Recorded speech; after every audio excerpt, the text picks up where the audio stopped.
नमस्कार साथियों, आज बहुत दिनों के बाद आपसे मुखातिब हो रहा हूँ। कोरोना संबंधी बहुत सारे चेंजेज आ चुके हैं, उसी के संबंध में मैंने बात करने के बारे में सोचा आप सबसे। अगर किसी के कोई, मैं 15-20 मिनट रहूँगा ऑनलाइन, किसी के कोई सवाल होंगे तो उनका भी उत्तर दूंगा। देखिए, पहला चेंज है कि पहले उत्तराखंड आने के लिए आपको बहुत सारी चीज़ों की आवश्यकता थी। अब आपको उत्तराखंड आने के लिए सिर्फ देहरादून स्मार्ट सिटी पोर्टल पर रजिस्टर करना है।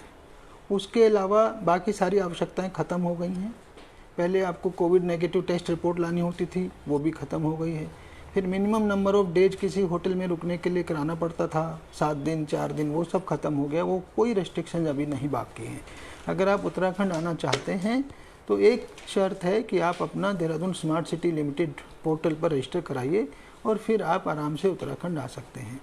दूसरा, जो चार धाम आने वाले पर्यटक हैं, जो टूरिस्ट जो चार धाम में जाना चाहते हैं, बद्रीनाथ जी, केदारनाथ जी, गंगोत्री, जमुनोत्री, वो सब उनका एक अलग है, देवस्थानम बोर्ड बना है उत्तराखंड सरकार की ओर से।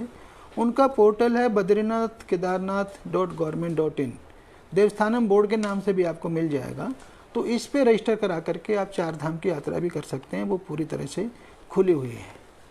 अब इशू है कि हमने कहा कि सब कुछ खुला हुआ है, किंतु इसके बावजूद भी जो हमें कोरोना अनुरूप बिहेवियर है उसको नहीं छोड़ना है, कोरोना अनुरूप आचरण को नहीं छोड़ना है। कोरोना अप्रोप्रिएट बिहेवियर, जैसा कि भारत सरकार ने कहा है, जैसा कि माननीय प्रधानमंत्री जी ने कहा है कि ये लड़ाई लंबी लड़ाई है।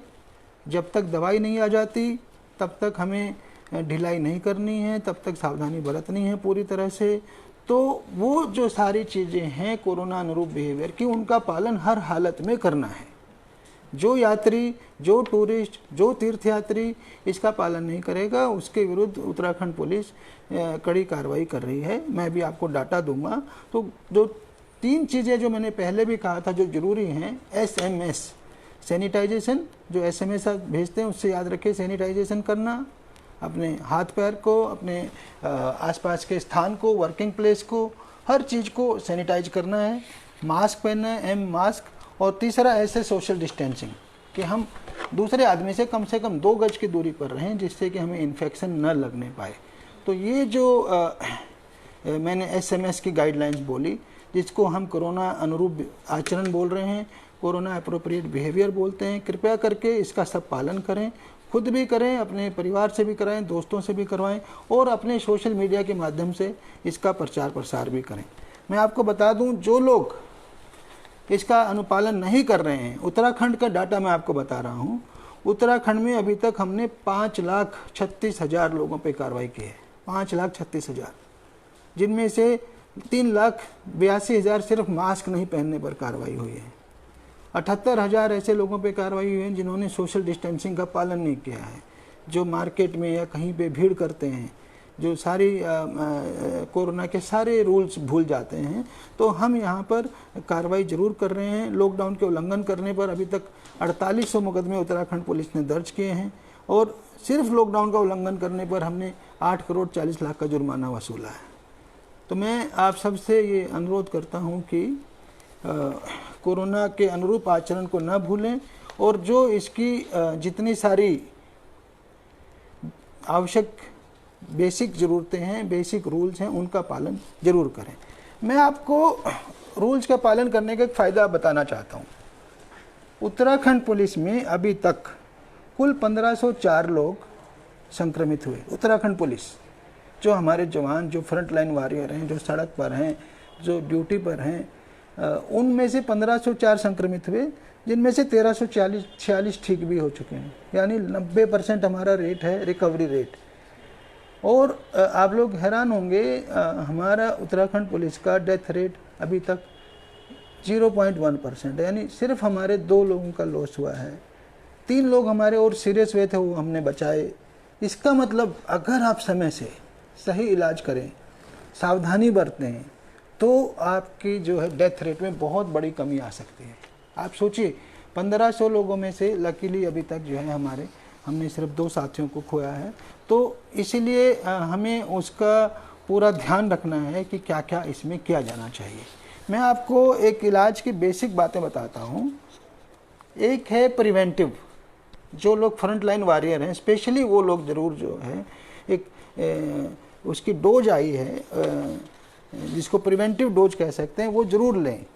आइवरमेक्टिन जो है, पहले हाइड्रोक्सीक्लोरोक्विन थी, अब आइवरमेक्टिन ज़्यादा सफल मानी जा रही है। आइवरमेक्टिन ये दवाई का नाम है, और इसको आप पहले दिन, 7वें दिन और 30वें दिन 3 गोलियां लेनी, सिर्फ पहले दिन, फिर 7वें दिन, फिर 30वें दिन, और फिर हर महीने 1 लेनी है।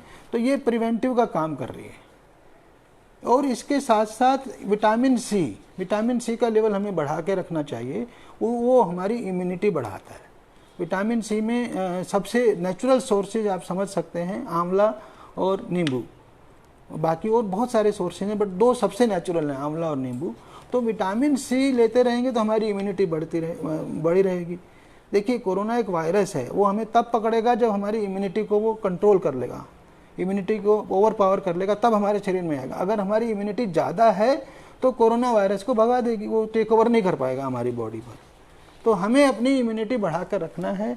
जितने सारे और हमारे आयुर्वेदिक, आयुष के मंत्रालय द्वारा जितने इसमें वो दिए गए हैं, वो सबके बहुत सारे फ़ायदे हैं। बहुत आप सब जानते हैं, अदरक की अपनी अलग वैल्यू है, तुलसी की अलग वैल्यू है, गिलोय की अलग वैल्यू है, वो सब आप अपने उससे यूज कर सकते हैं। बट मैंने एक प्रिवेंटिव डोज बताई, खासकर जो लोग फ्रंट लाइन वर्कर हैं, पुलिस वाले, हेल्थ वाले, और जिनको भी लगता है कि थोड़ा रिस्क है, तो ये डोज जो है अगर आप आइवरमेक्टिन की लेंगे तो काफ़ी यूजफुल है।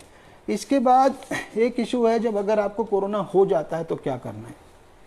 कोरोना होने पे 2 बेसिक मेडिसिन हैं।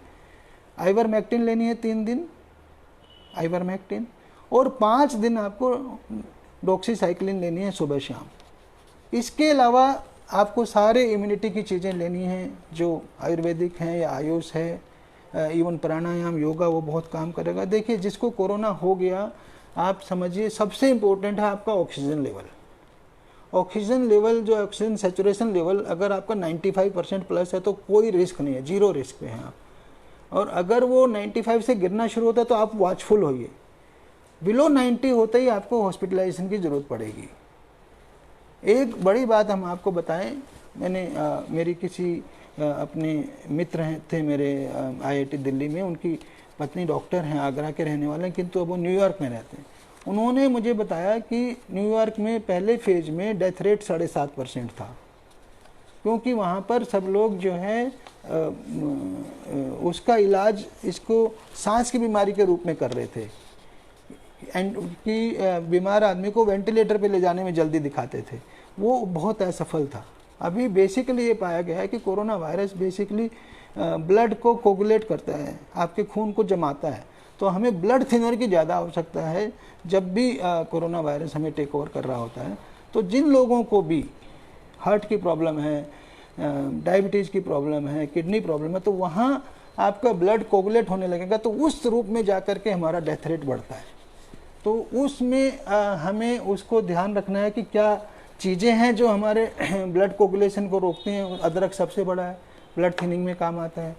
तो ये जो बेसिक ख्याल आप रखेंगे, थोड़ा सा इंटरनेट पे आजकल सर्च कर लीजिए, गूगल पे सर्च कर लीजिए, मोबाइल में बहुत कुछ डाटा है, तो आपको काफ़ी इससे हेल्प मिलेगी।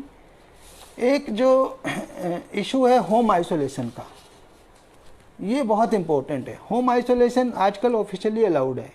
आपको हर आदमी जो कोरोना पॉजिटिव है उसको हॉस्पिटल जाने की ज़रूरत नहीं है। तो जब तक आपके पैरामीटर्स क्रिटिकल नहीं हो जाते, आप अपना वॉच करते रहिए, ऑब्जर्व करते रहिए।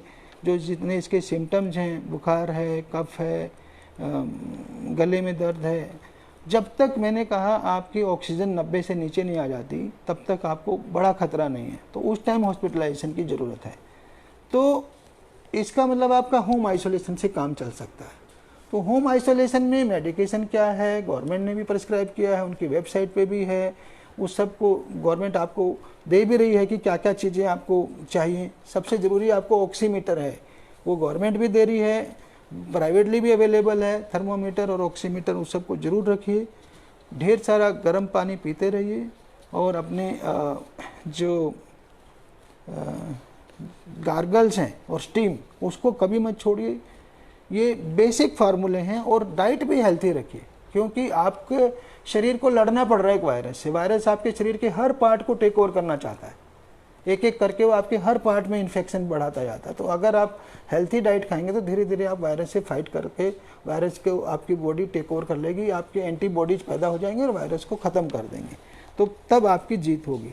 तो होम आइसोलेशन के लिए सबसे ज़रूरी है कि आपका कमरा अलग हो, आपकी टॉयलेट अलग हो, आपके बर्तन अलग हों, आप अच्छे से पूरी तरह से आइसोलेटेड रहें, और किसी के कांटेक्ट में आना भी है, मान लिया कोई खाना छोड़ा तो बहुत दूर से उसको रखें, और सारे जो बेसिक रूल हैं उनको ज़रूर फॉलो करें।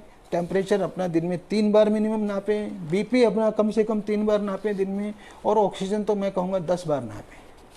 तो ये इतनी चीज़ें अगर आप ध्यान रखेंगे तो सर्टेनली आपको होम आइसोलेशन सफल होगा और आपको हॉस्पिटल जाने की ज़रूरत नहीं पड़ेगी। इसी तरह से जो पोस्ट कोविड मैनेजमेंट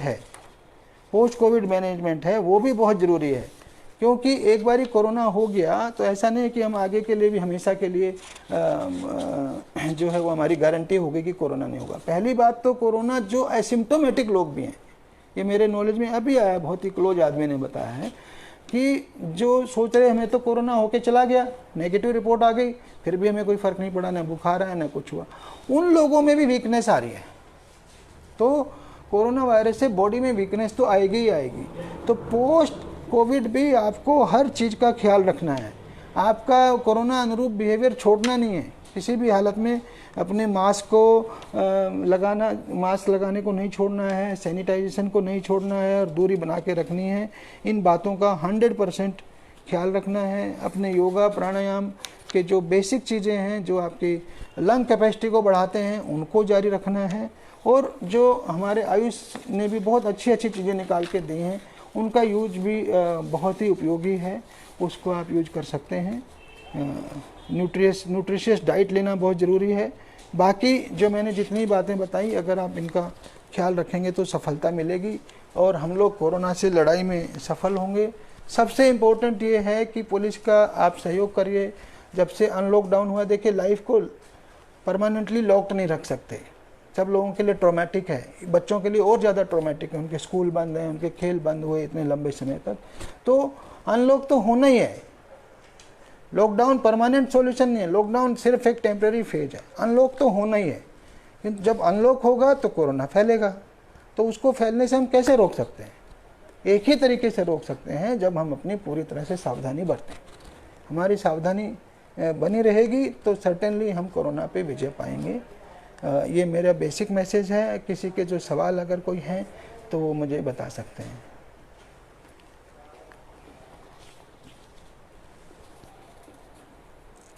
किसी ने कहा है मेडिसिन का नेम रिपीट कर दें। जिसको प्रिवेंटिव करना है, सिर्फ जिसको हुआ नहीं है, उससे पहले मेडिसिन है, मेन मेडिसिन है आइवरमेक्टिन, IVERMECTIN,